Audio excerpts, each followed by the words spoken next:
card mound. 1, 2, 3, 4, 5, 6, 7, 8, 9, and a miss. A Michael.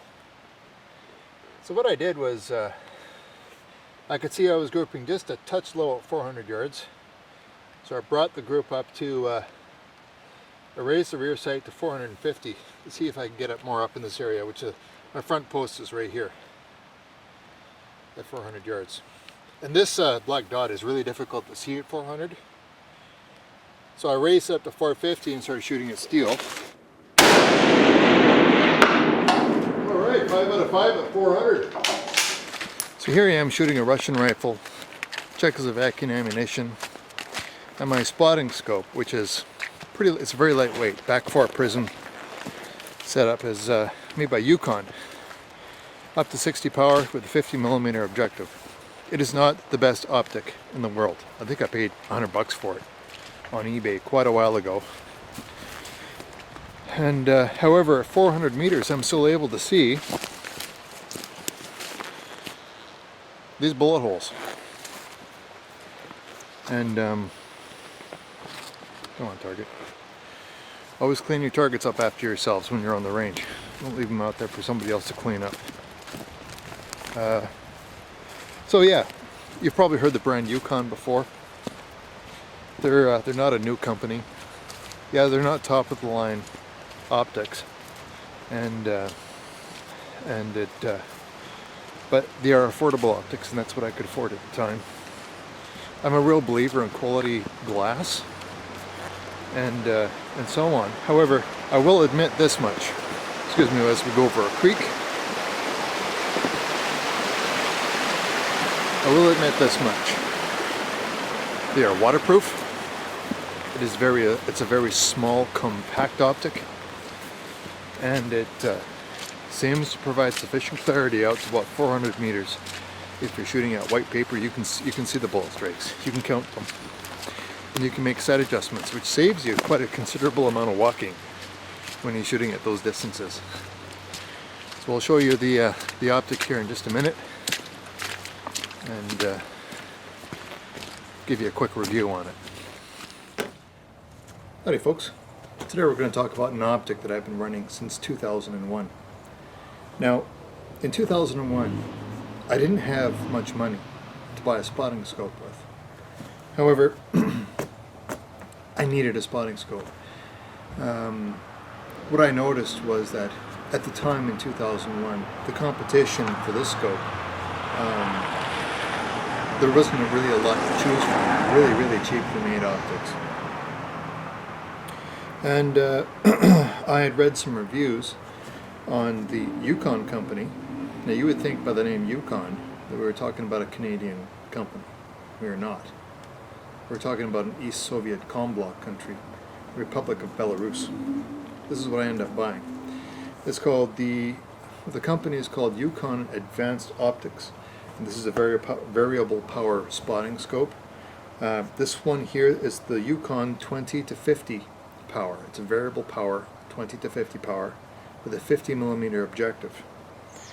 This company was founded in 1998, and as I said, it is based out of the Republic of Belarus. And Belarus is relatively famous for their optical products. So I've been running this rig for 12 or 13 years now, and I've taken it hunting with me. I have shot a lot of ammunition with the assistance of this optical sight, optical scope.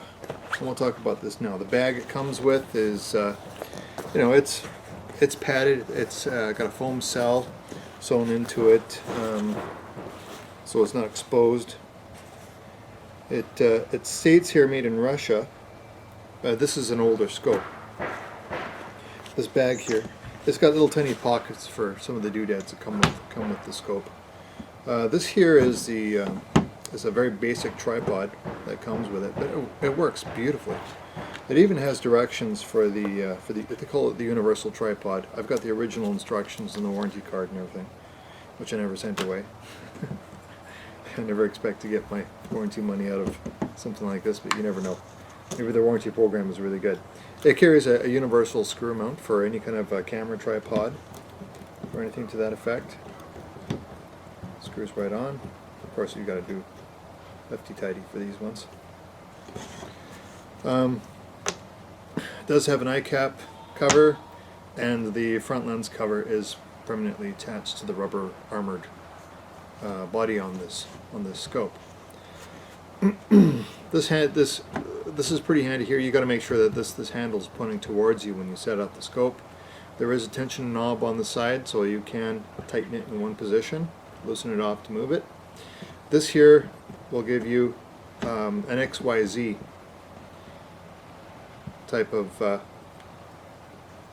movement. You have to just back this knob off here. You got an XYZ movement, and of course here we have an elevator, so you can raise the optic to your comfort level. Comes with lens cloth, which I probably need to use more often. It also comes with a sight which you place over top of the scope, which will allow you to assist yourself if you require it to. It's like a tangent sight to kind of help you orient yourself before you zoom in. It also comes with a window mount. It's very, very simple, but very, very rugged. I've used it a number of times while sitting in a truck. If you want to check out some animals way off in the distance and you're in your truck, then you just screw this onto your window and it mounts straight onto there. It screws right in. It's beautiful. Beautiful system. I like it a lot. Quality of the optics. I would say the quality of the optics is marginal. I mean, when I purchased this thing, I bought it on eBay a very long time ago for $85. It came brand new straight from Russia. I mean, before you think it's a piece of crap, let me continue. Now remember, I've been using this for 12 years straight. It hasn't missed a day for any reason whatsoever. Okay. First of all, let me tell you a little bit about this thing. I believe they refer to it as kind of like a back far prism optic. Generally, under normal circumstances, this optic would come out to right about here if it was a straight tube, because of the poro prism, the back far prism setup that they use in these scopes. We're reflecting and magnifying through the same length, but using a refracting system. There are advantages and disadvantages to that system. Now, all of the major manufacturers make optics like this, using this kind of a mirror refracting system. This is the cheapest one I've ever seen so far as the amount of money that I paid for it. These sell today for about $170. Back then, $85. So they are still considered to be kind of on the low end so far as what you have to invest to pay to get one of these. However, this is incredibly lightweight, a very, very lightweight optical sight. All right. Generally, if something is heavy, you know you've probably got something that's got a lot of glass in it, probably really well ground. This is extremely lightweight. It's very, very compact and 100% waterproof. And I know that it's waterproof because if you've seen any of my videos, everywhere I go it's raining. And I mean like seriously raining. So I can vouch that this is waterproof.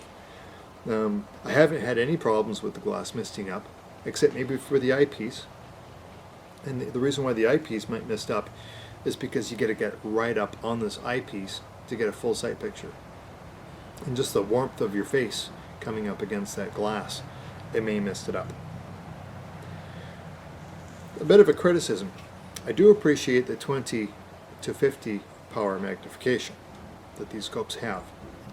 However, it is you really got to move this dial to get that magnification to adjust. You really got to turn. I mean, it's not an easy twist at all. So you really got to crank on it.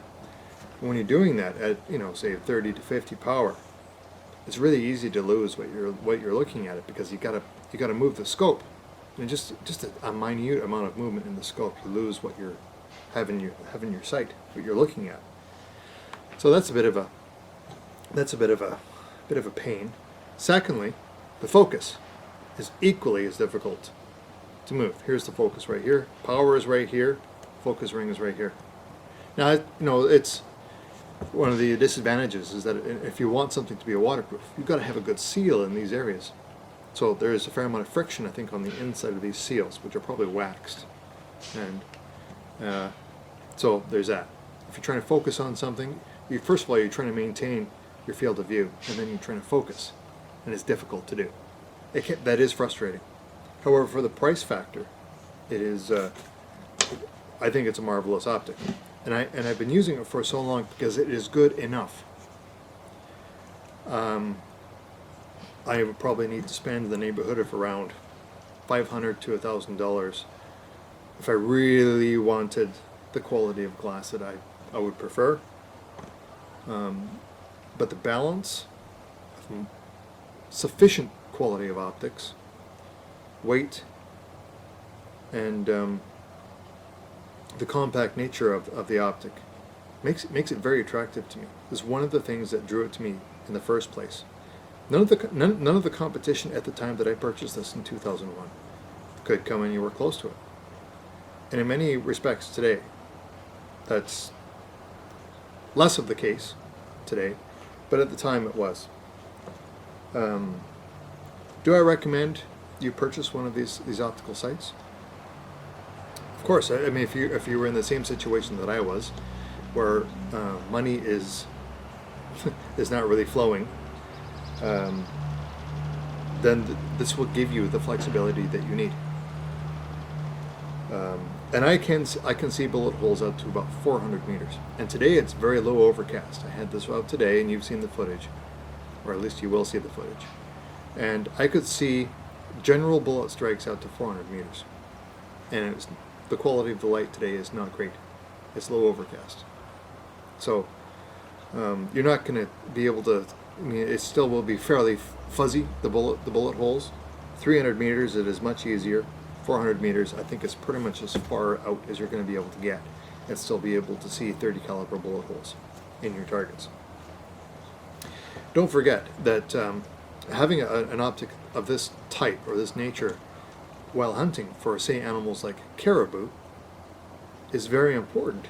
Binoculars are not necessarily going to give you the magnification level that you need to be able to distinguish the difference between a female or male caribou. Remember, both animals have horns, and at extended distances, it's difficult to tell whether it's male or female.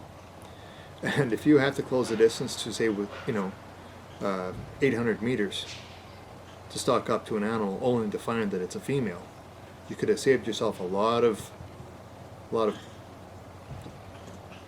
pain and suffering trying to close that distance, when you could have just had an optic like this, lightweight, pulled it out of your pack, and studied that animal with detail. So it's something to consider.